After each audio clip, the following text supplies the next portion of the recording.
अभाज्य गुणनखंड हम निकालना सीखेंगे 120 और 625 का। सबसे पहले हम 120 का अभाज्य गुणनखंड निकालेंगे, तो यहाँ से 120 लिखेंगे अभाज्य गुणनखंड। तो यहाँ पे इकाई नंबर पे हम देखेंगे 0 है, तो ये आसानी तरीके से 2 से कट जाएगा। तो 12 में 2 का भाग लगाएंगे तो 2 छक्का 12 यानी 60 आएगा। 60 दुना के 120। 60 में हम 2 का लगाएंगे तो 30 दुना के 60, और 30 में हम लगाएंगे 2 का तो 15 दुना के 30। अब 15 को हम 3 से काटेंगे तो 3 पाँचे 15। अब 5 को केवल 5 से काटेंगे, यहाँ एक बार में जाएगा।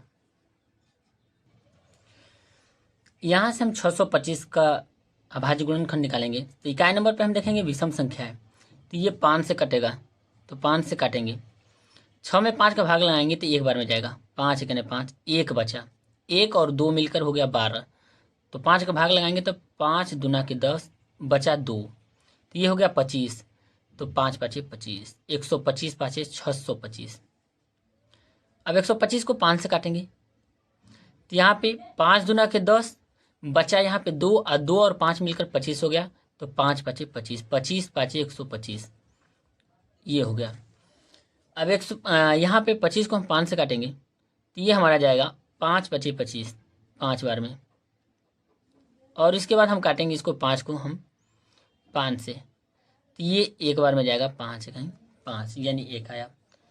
तो 625 का अभाज्य गुणनखंड आया 5 गुणे 5 गुणे 5 गुणे 5। 120 का आया 2 गुणे 2 गुणे 2, 3 गुणे 5।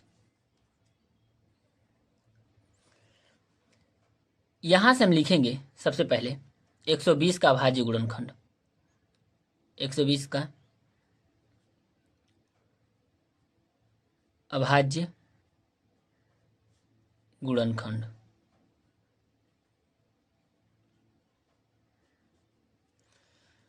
तो 120 का अभाज्य गुणनखंड आया हमारा 2 गुणे 2 गुणे 2 गुणे 3 गुणे 5।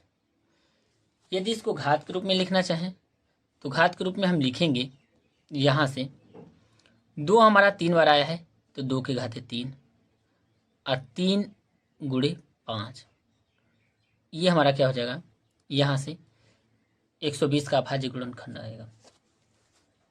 इसी प्रकार हम देखेंगे यहाँ पे 625 का अभाज्य गुणनखंड।